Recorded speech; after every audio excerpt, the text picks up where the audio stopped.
My name is Michael Colton. I was born in the inner city of Dublin, south inner city, the Liberties. And I was born on the 27th of April 1942. So I'm 90 in 2 weeks' time. I'm only a chisel, of course. I joined the army. Working in Dublin at that time wasn't very plentiful, like, And the opportunity, I went to Birmingham, I was working in Birmingham when I heard about the recruiting campaign. So I come home immediately and joined the army, And I was with the 7th platoon in Cattle Road Barracks with the 5th Battalion. That's where the 5th Battalion were at that time. And I think there was about 9 platoons in the 5th Battalion, and there was 9 in the 2nd Battalion, so they used different squares for training. The CT depot had moved out to make room for recruits coming in, And that's when I started, I served for 27 years. It's a long time to be idle, I know. I served for 27 years, anyway. After leaving the army, after leaving the army, I got a job with Romeo Phillips. They used to do printing machines and all that carry on, And they were taken over by PMPA. And one of the clauses was that I go with it. And I spent 5 years with PMPA. And then I got an opportunity going into the civil service. So I said, that's grand, I give enough work and going into the civil service. My name is Noel McGivern. I was born in the Curragh camp in Christmas Eve 1927. And my father was in the army and my uncles. And so I it was probably in me anyway. But I joined the army in October 1945. And I was done my training down the Curragh, 3 months training, then I was transferred up to 2nd Battalion in Calabrua. And I'd done 2 years in Calabrua, and was nothing. At that time, all the reserves that were up from 1939 to 45 were getting demobbed, and there was no NGO courses going. There was no transport courses or anything like that. So I stayed in the army in 1947, and I said to her, that's it. So I resigned in 47. I'd done 2 years. That's all. You see, you do 2 years and 10 years reserve. But I'd done a couple of years reserve. I used to come up every year, and we have 2 weeks training. We go to Gormanstown camp. We have 2 weeks in Gormanstown, and then we back to our jobs. But well, that's mostly. I left the army in 47, and there was no work in Ireland, so I got married, and I was very young at the time, only 20, and I went to England to work, and I worked in England for about 13 years. And when I was going to work one morning, I read in the paper Irish troops going to the Congo as UN, or I don't think the UN was that time now. It was, yeah. But there was UN, right? And so I packed up my job and came back and joined the army. And when I went to Calabrua, they wasn't going to take me, and I told them then they looked up the records. I was in the army before, and I just got in barely at the age. I was the right age, so I joined the state. I got transferred to the 5th Battalion in Congo, and I stayed there for 23 years, and I retired in 1981. I retired in 1973. I'm gone in army pensions 48 years or something. I have a big family, as Noel tell you, Yeah, I had 14 children, 7 boys, 7 girls. I had to wait till it was even. I didn't want any trouble with them, So I had to wait till it was evening though. Yeah. And I had 28 grandchildren and I had 44 great-grandchildren. First time I met you, sorry, And a Mick. great-great-grandchild on the way. The first time I met you was when you came home with the bodies. Oh, yeah. The lads that were killed in the Yeah, end. with the 33rd, I was with a aid company.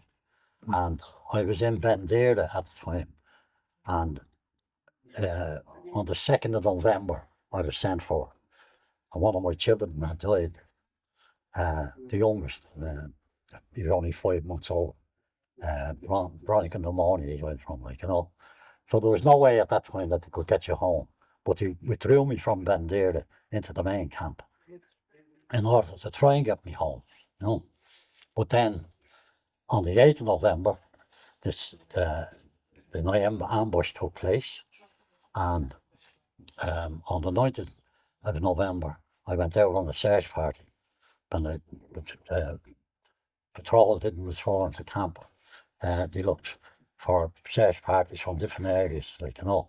I was in filter staff at that time, and Albertville, which was the headquarters camp, was about 3 miles away from us. So both of those areas sent out search parties, like, you know, and it took a good few nights to find the whole lot, like, you know.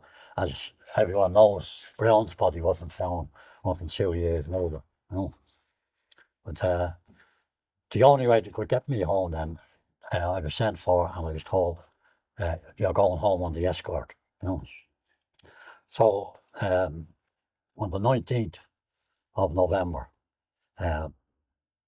we flew back to a different flight now. Going out, it took 3 days in army transport, you know.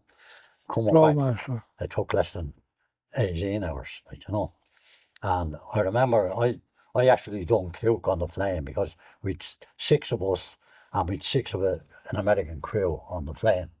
And the bodies were all the seats had been taken out. There's only enough seats left for us to sit in.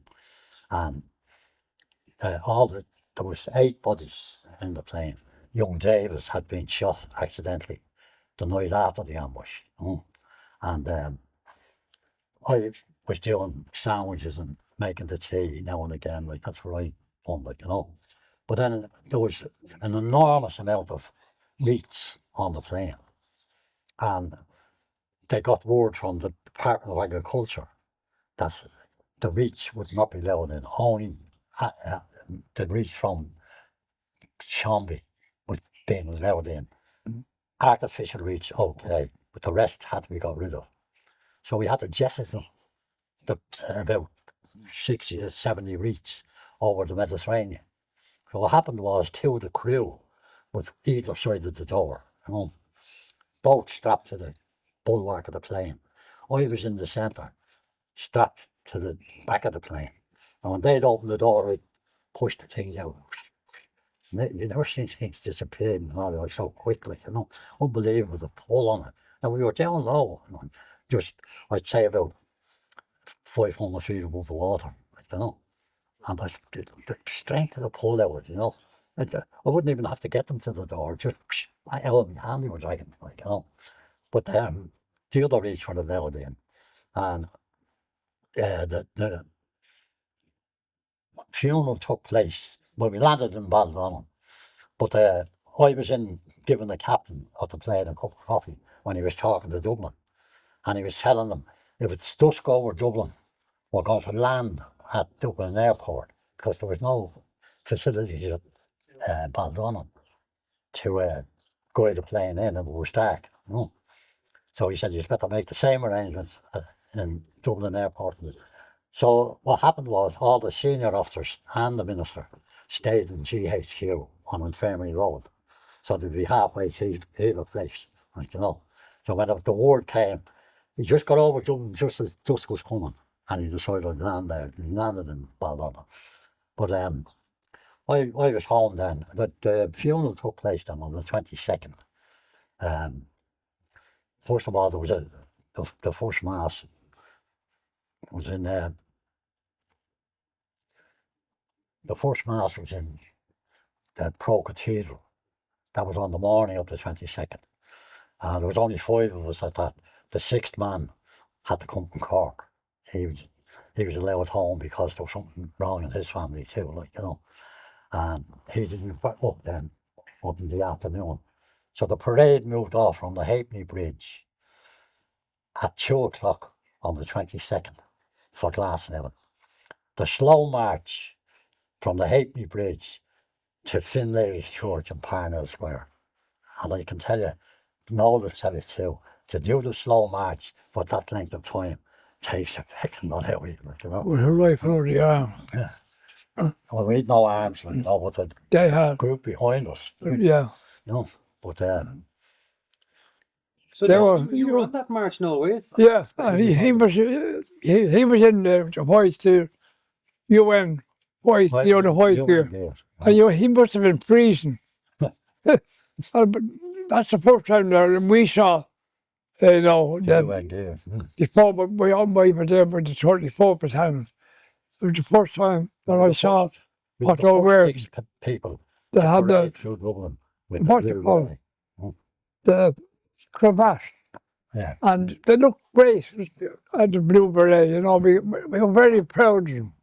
And we hadn't been out there, but I was on with them. They were great. 3 months later, Noel, you were out there. I went out, I went out in the 8th of January, 1960. No, 1980. 61. 1961. 61, yeah. Sorry, I'd see the old memories gone.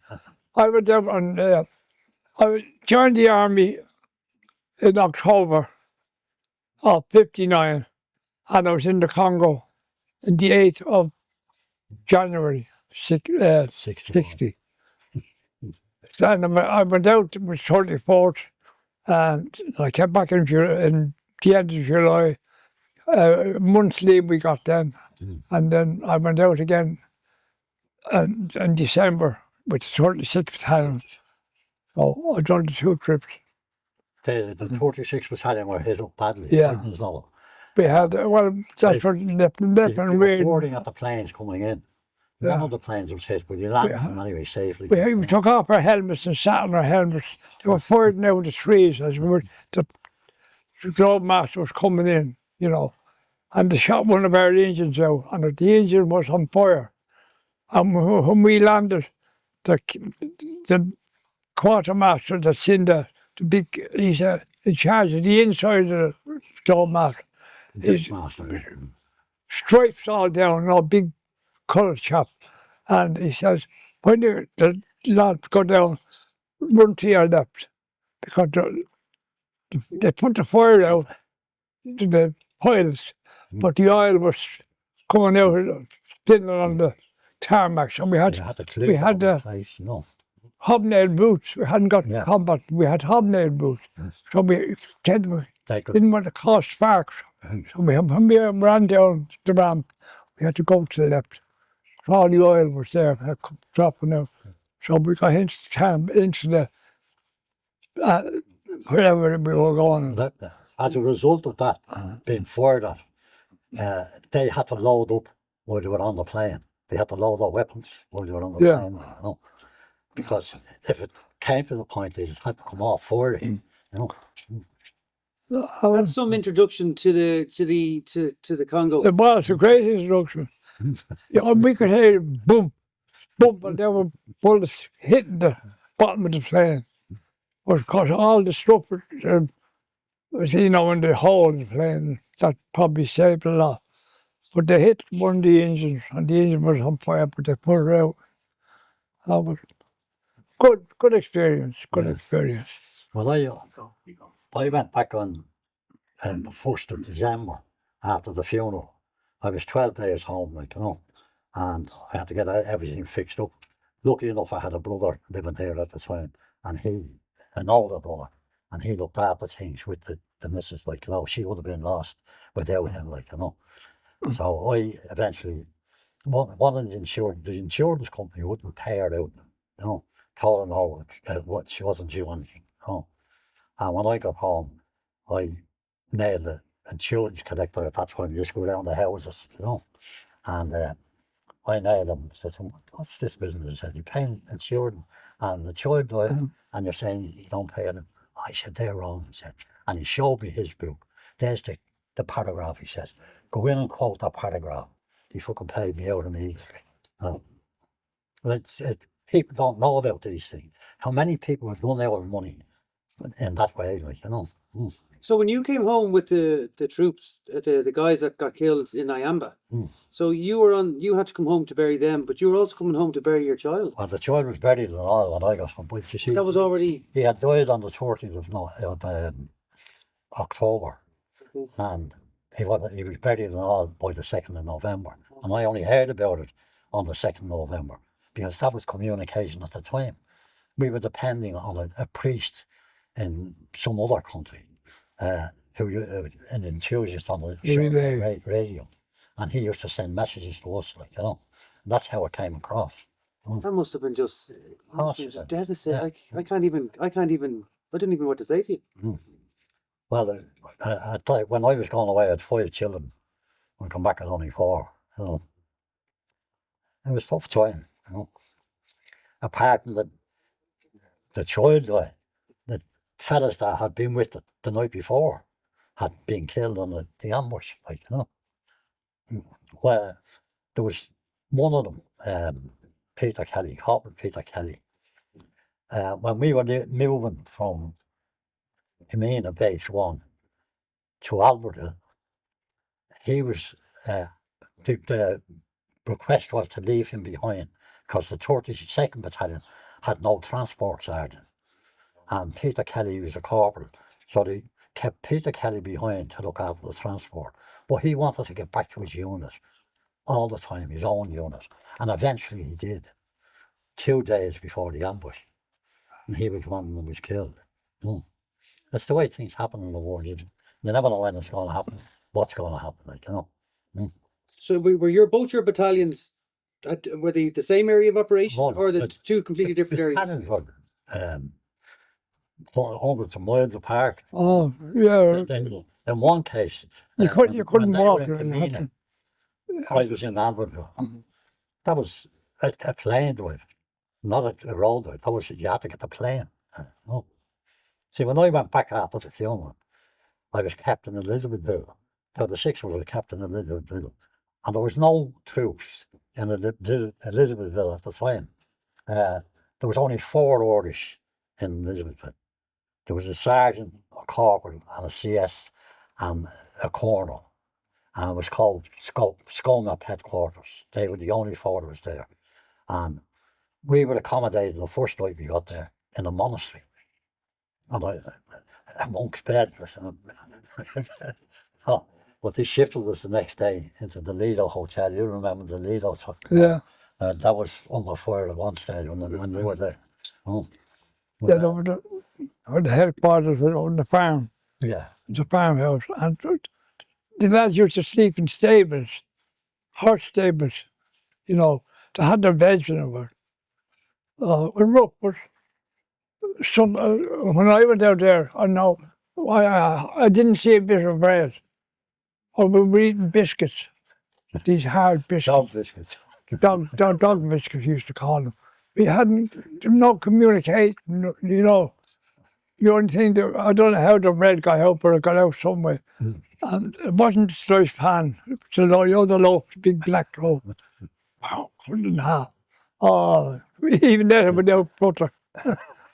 We were so hungry for it. But anyway, it's a great experience.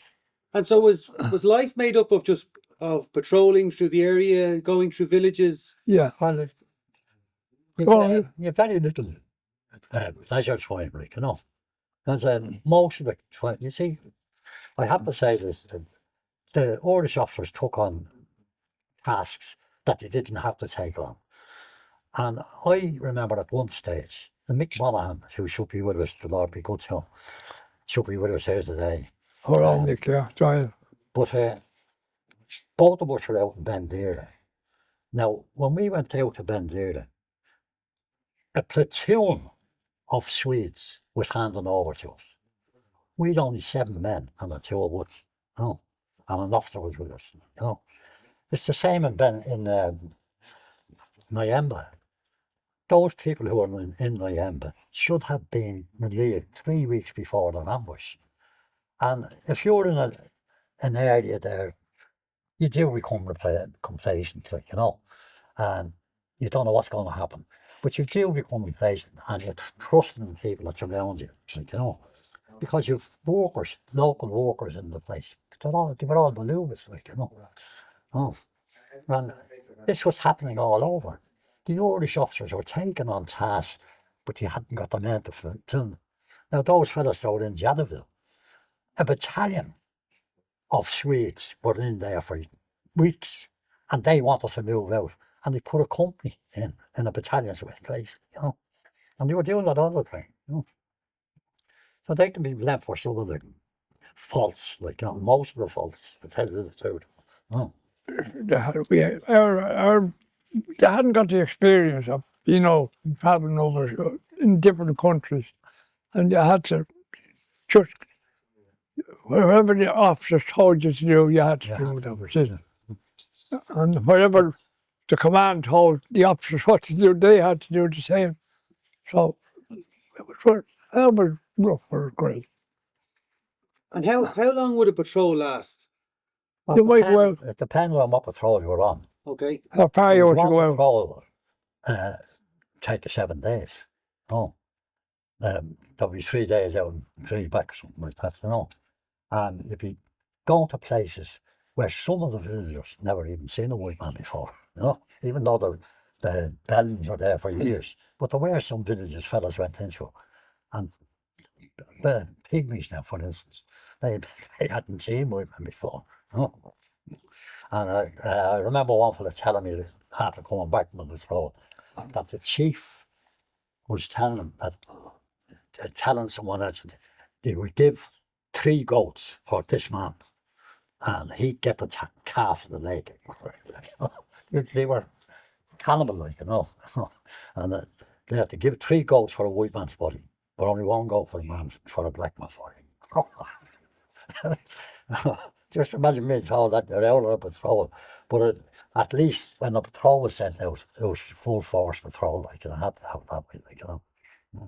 And then you had train guards. No, I'm sure Noel knew that about too. The train guards. But Oh, yeah. we had to learn how to drive a train because the drivers of the train would only go as far as Monona. They wouldn't go into Blue. So we'd have to stay off the train. So we became train drivers and everything. No, really? I never heard that. So you've learned how to. Oh, were they like steam engine trains? They're steam Oh, engine. choo-choo train. You get to know them very quick. There's only it's easier to drive than a car, you know, because it's on a track. You know, you just move a lever and turn hands. No, were you on the train guard as well? I done one. And did you drive the train? Oh no, I didn't. I was just standing with a rifle, looking out the window. And how long were you on the trains for? You could be a day and a half on it. Would be around the day. You see, a lot of people are thinking of Ireland all the time. But this is a vast country. But, as I told you, from Elizabethville to Talbot, we had to get a plane. You know. After we went back after the funeral, we landed in Albert, which was the main area. You know, that was the capital city. And we had to get another plane, about an hour and a half journey. It's like flying from here to London or something, you know. When we were going from one to another, the planes were tipping the top of the trees. To the UN, I don't know who was we don't know who the pilots were, but they wouldn't go up high, just over the top of the trees. Of course, there was no big buildings or, you know, so as Noel says, the plane that the bodies were on, don't forget that. Each man was first of all stitched into blankets. Then he was put into a wooden coffin, which was sealed then into a tin coffin. And then the outer one was, all you could describe it as, was a crate. but there was 2,400 pound weight. Yeah, lead, they were lead. Wasn't it? When they were brought to the plant level, they were left on the truck. The only one that was taken out and lowered into the grave was the officers, and they left the others on the truck. And when the graveyard was cleared, they brought in another crane to take them off. The crane had to take them off. So you can imagine the weight that was in the plane. And the pilot said it afterwards to us, like, you know, that he thought he would not get off. Albertville is a smaller airport than others, like, you know. Camino was a huge airport, Yeah. like, you know. But he just barely got over. I think he cut the tops off them, like, you know. And the first place we landed was in Khartoum. And Nasser, Cornel Nasser, who was, I think he was Prime Minister of South, Egypt at the time. He Kino. was Wasn't a it? guest of honour because we were celebrating our first year of independence. And we were surrounded. We hadn't got a weapon between us. We weren't armed. We were made sit on the tarmac. We were surrounded by about 200 troops. And the captain of the plane and our captain was taken away for questioning. And then it was all cleared up and we made a big table stand. Oh, come on in, a big maid served and everything, you know. We went from there to Benghazi. And that was all right.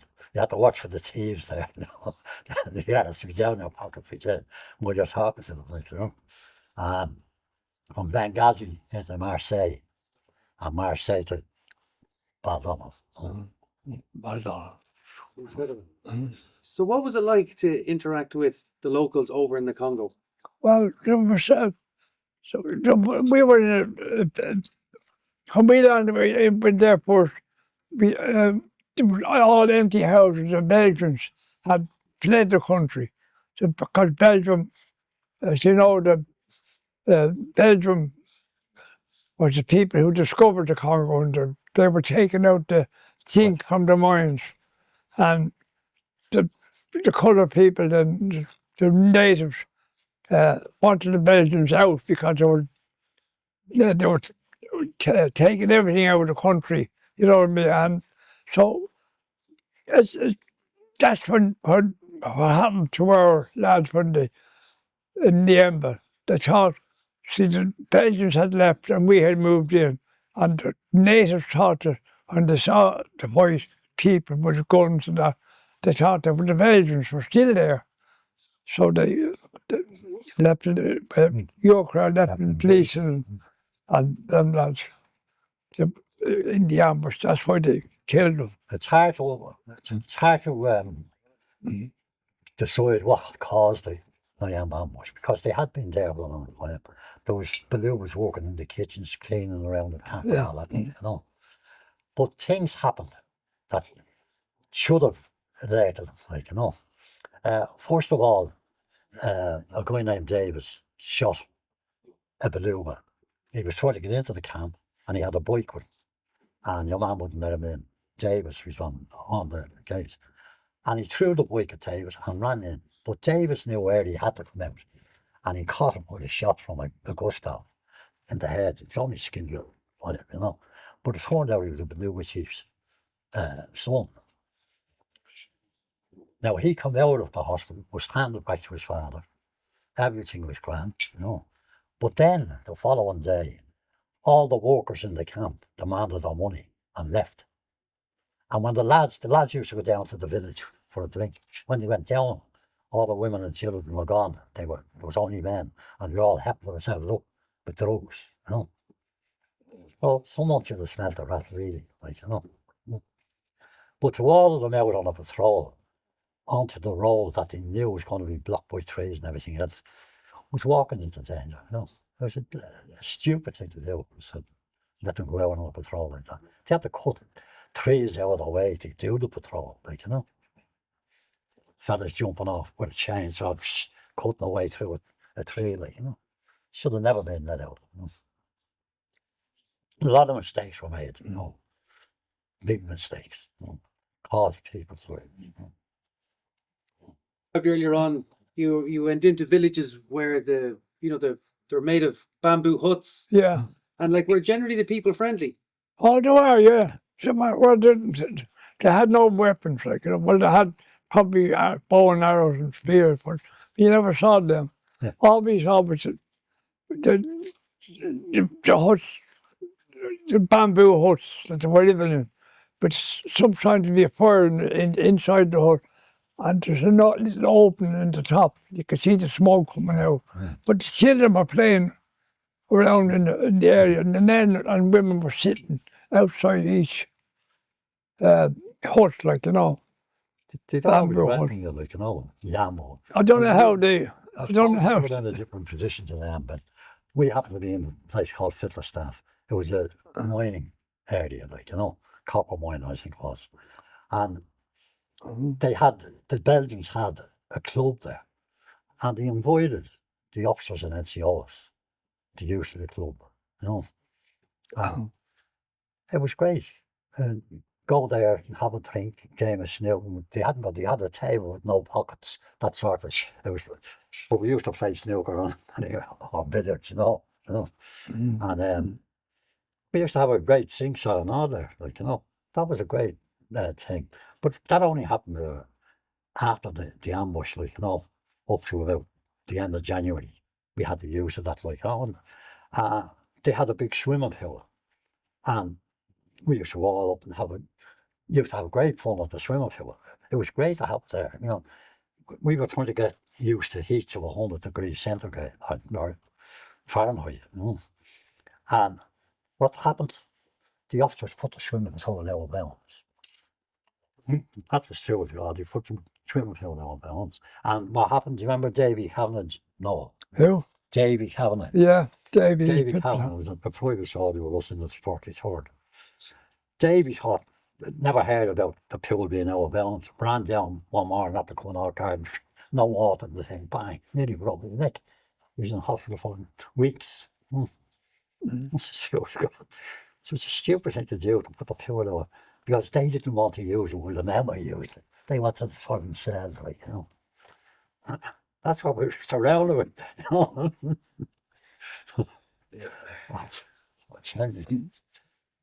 It's a wonder any of us could have to tell you the truth. So what would be your one lasting memory of service in the Congo? Well, why last? I suppose. Oh, sorry. No. Well, see, the brother was out with me with the 36th Battalion, Dan, but he died a couple of years ago. He was with me, like, you know, too. And he was in the transport, and he used to drive, come down to where we had the small hut where we had a small bar, and we had plenty of drink, like, you know, well, not plenty, like, you know, but enough. And they used to come down, and a sing-song starts, and I'm not kidding you, all the kids just throwing back a few, Simba, what that it is? Simba. I'm telling you, you're talking about half. We used to go out if we go into Elizabethville for a day off, and we'd buy a bottle of Simba.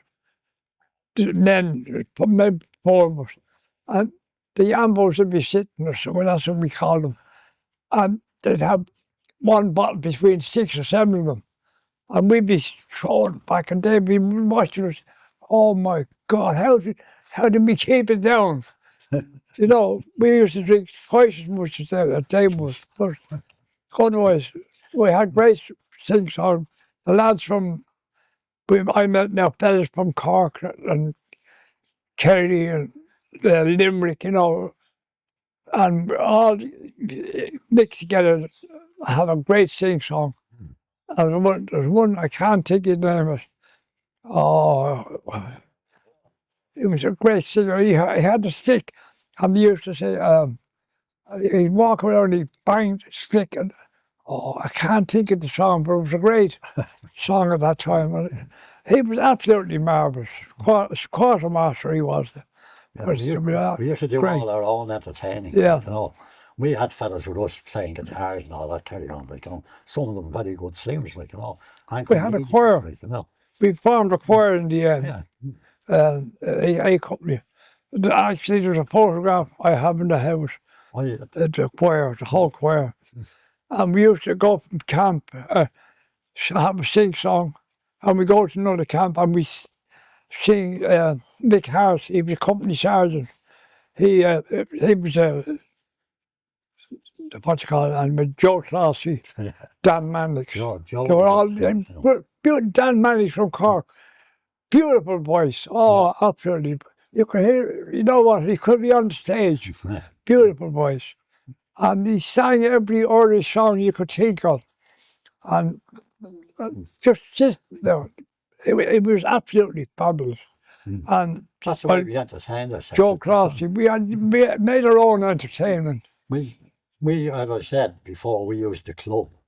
Now, I used to do a bit of singing myself. And the Belgians used to lift me up onto the snooker table to sing goodbye. You know, you know that's taking me from the White Horse Inn. Goodbye, goodbye.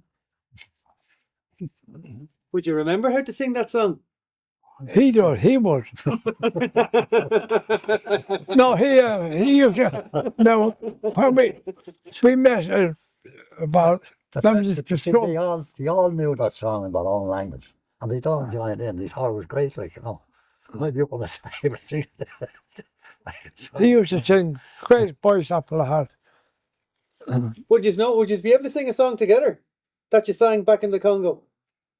I don't know. Goodbye, time I saw the foreign land, farewell. No, you have to start it first. I don't know how to start. That's what you used to sing. But what care I? Some pride inside me has spoken.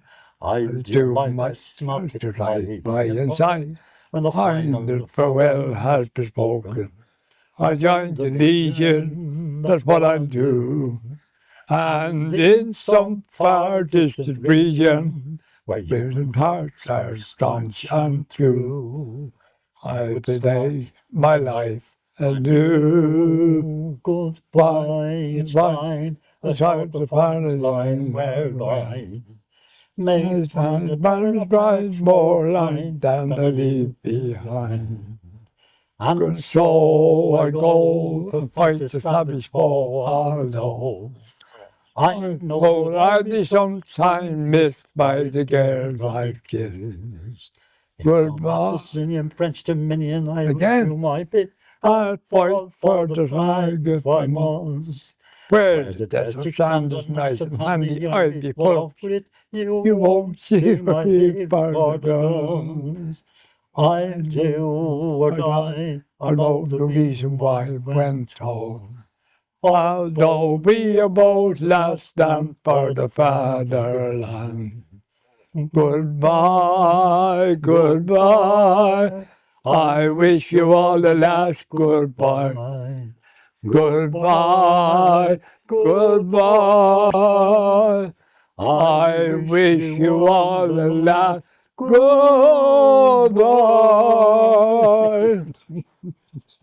That's it. Oh, merciful God. That was wonderful. We used to sing it better when we were younger.